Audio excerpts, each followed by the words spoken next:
Tentu ada banyak sekali yang bisa kalian simpan di dalam value JSON-nya. Nah, berikut ini adalah tipe data dari value pada JSON. Yang pertama, kalian boleh tulis boolean, nilainya true atau false. Ini tidak perlu tanda kutip. Yang kedua adalah array. Kalian bisa menyimpan array pada JSON, tinggal memberikan kurung siku, baru isinya terserah. Bisa macam-macam, bisa string, bisa integer, bahkan bisa objek lagi di dalam array ini. Nah, nanti yang lebih menariknya lagi, kita bisa bikin di dalam JSON-nya itu ada array yang isinya objek atau objek yang isinya array. Terus ada lagi string atau teks ya. Jangan lupa dibungkus dengan kutip 2 atau kutip 1 sebagai string.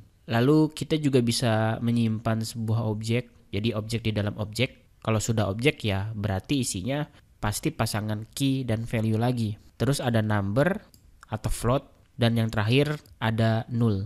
Jadi kalian boleh mengisikan nilai null atau kosong. Nah, teman-teman bisa lihat struktur JSON yang cukup kompleks seperti ini. Nah, ini yang saya bilang. Di tipe data JSON ada string, ada boolean yang nilainya true atau false. Ada array yang isinya ada banyak. Isinya juga bermacam-macam, bisa string atau di sini bisa number.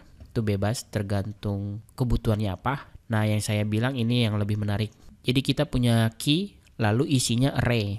Nah, di dalam array ini adalah objeknya. Objek 1, objek kedua. Dibungkus dengan kurung kurawal. Nah, kalau ini isinya objek. Langsung objek ya.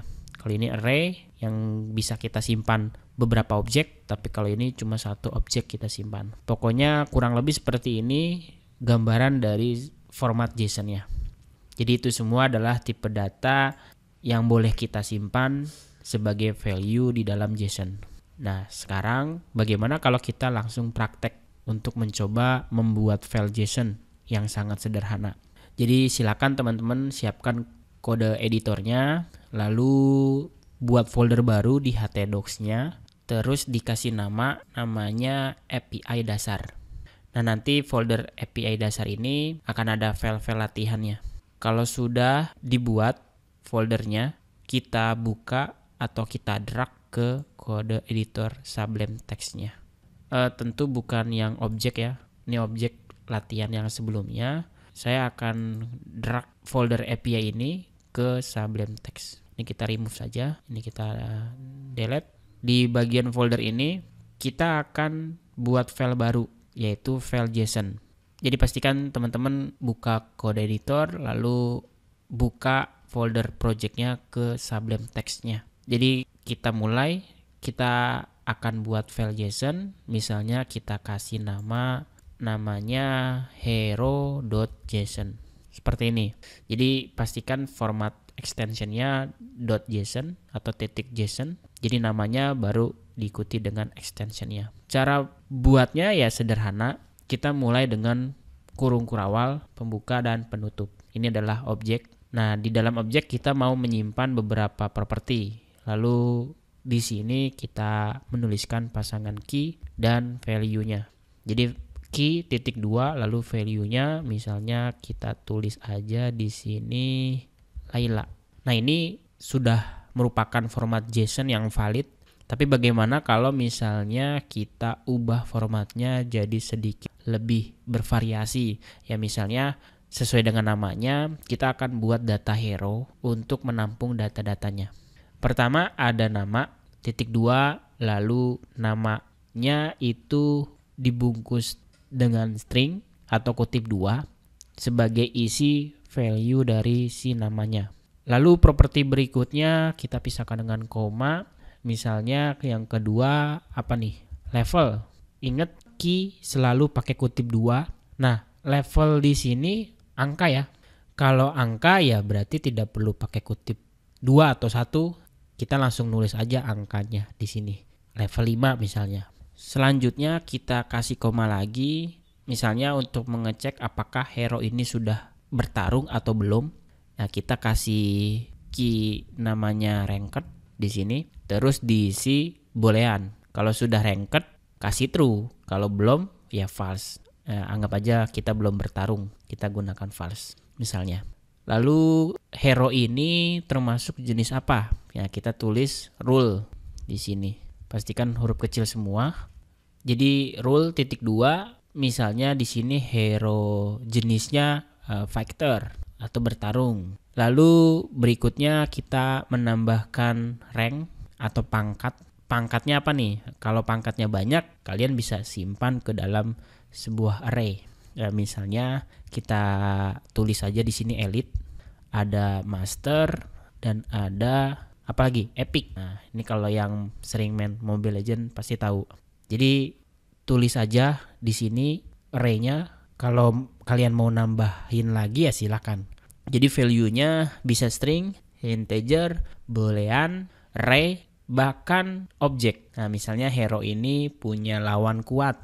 Lalu lawan kuatnya ada 2, maka kalian bisa buat objek pakai objek lagi. Jadi tinggal tulis aja nih di sini lawan kuat misalnya. Lalu kita tulis isinya pakai objek. Lalu di dalam objek pasangan key dan value lagi.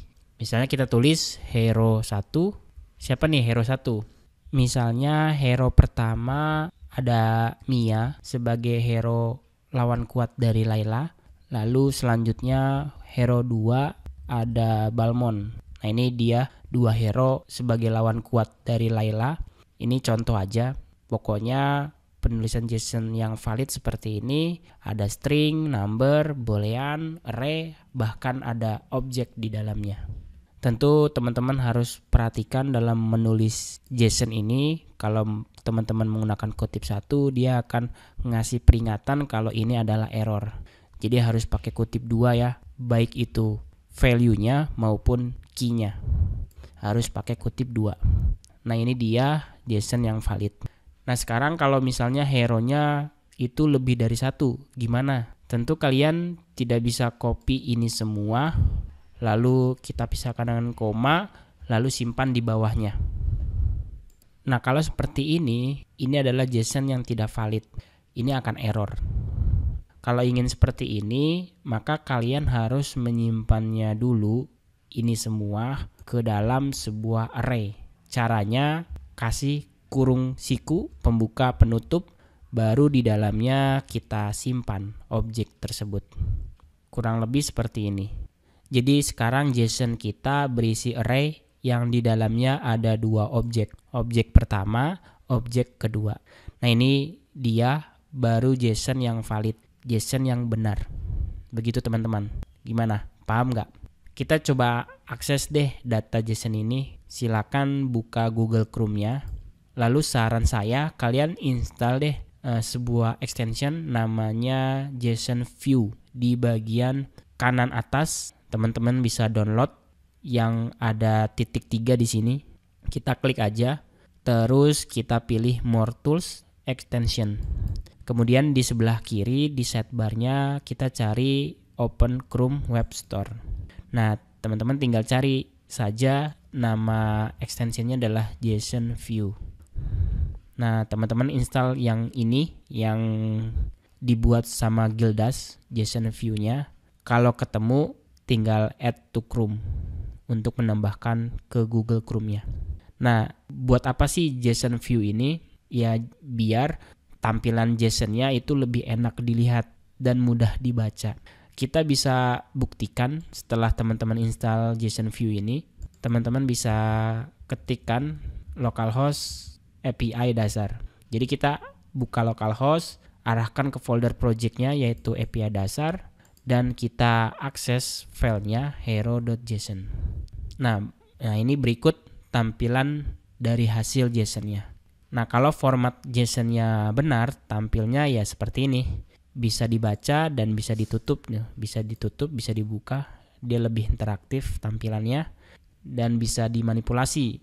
Tapi kalau formatnya tidak valid atau format JSON-nya salah, misalnya kita tidak menggunakan array sebagai pembungkus objek tersebut, kita save, maka tampilannya seperti ini.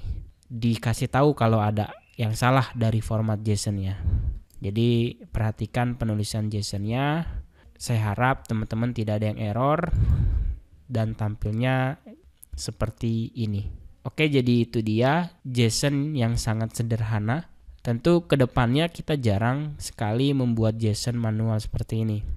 Biasanya JSON itu di-generate. Contohnya kalau kita punya REST server, biasanya JSON-nya di-generate dari server kita sendiri. Entah itu dari objek atau array, mau diubah ke JSON supaya orang bisa mengaksesnya. Atau kebalikannya, kita mau bikin REST client, lalu ambil JSON dari orang lain. Kita ambil JSON, lalu kita ubah JSON-nya jadi sesuai dengan keinginan kita. Misalnya kita ubah jadi array asosiatif di PHP atau jadi objek di dalam JavaScript-nya. Nah, nanti kita akan lihat contohnya deh, bagaimana cara bekerja dengan JSON menggunakan PHP dan bekerja dengan JSON menggunakan JavaScript.